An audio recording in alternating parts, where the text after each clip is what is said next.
Muchos años después, frente al pelotón de fusilamiento, el coronel Aureliano Buendía había de recordar aquella tarde remota en que su padre lo llevó a conocer el hielo.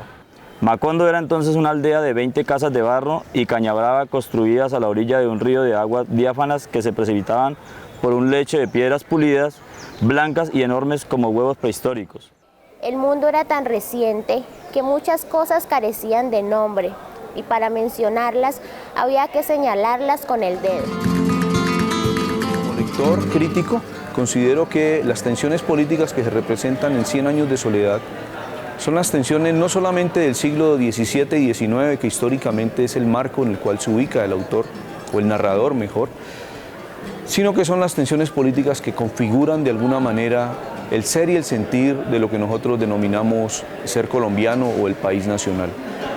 Estas configuraciones, infortunadamente de larga duración, como dice Cornelius Castoriadis, las mentalidades son cárceles de larga duración, y en el caso de nuestro país no son largas, sino que parece que fueran eternas también. Esas tensiones políticas no están centradas únicamente en lo político como tal, sino en lo político como entendido como el ser y el hacer en la cotidianidad de los seres humanos. En ese sentido, me parece que la obra cumple un papel relevante, cual era además uno de los objetivos del boom hispanoamericano, ¿no? Indagar en torno a la historia como ficción y a lo ficcional de la historia para entender de alguna manera la ficción de la realidad o la manera de ficcionar la realidad, que es además una de las banderas estéticas del mismo Gabriel García Márquez.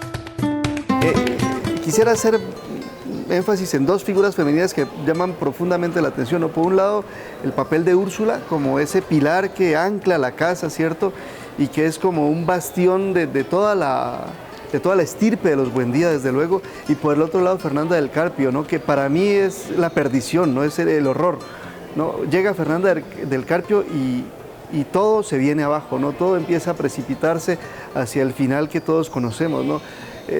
Cuando yo lo leo, cuando a veces vuelvo a leer algunos apartes, y me gusta leer justamente esa parte cuando ella llega, porque me parece que ahí empieza otra historia, ¿no? Ahí empieza a desmoronarse todo lo que se construyó por años. Entonces me parece que estas dos figuras son claves en el sentido de que la una representa la creación, por decirlo así, la construcción, y la otra es la antítesis, ¿no? Es todo lo contrario, la destrucción y el acabose total.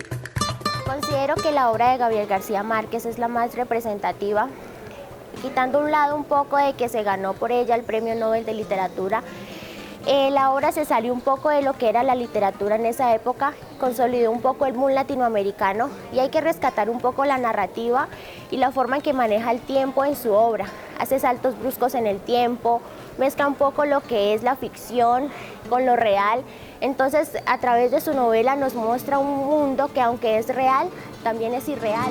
Bueno, la obra 100 años de soledad es la más representativa de Gabriel García Márquez, porque, digamos, nos dio a conocer el origen de nuestro país, de lo que la gente hacía para poder iniciar una vida colonizando, explorando las tierras que en su momento, como se dice en la obra, todo el mundo desconocía, nadie sabía que existía.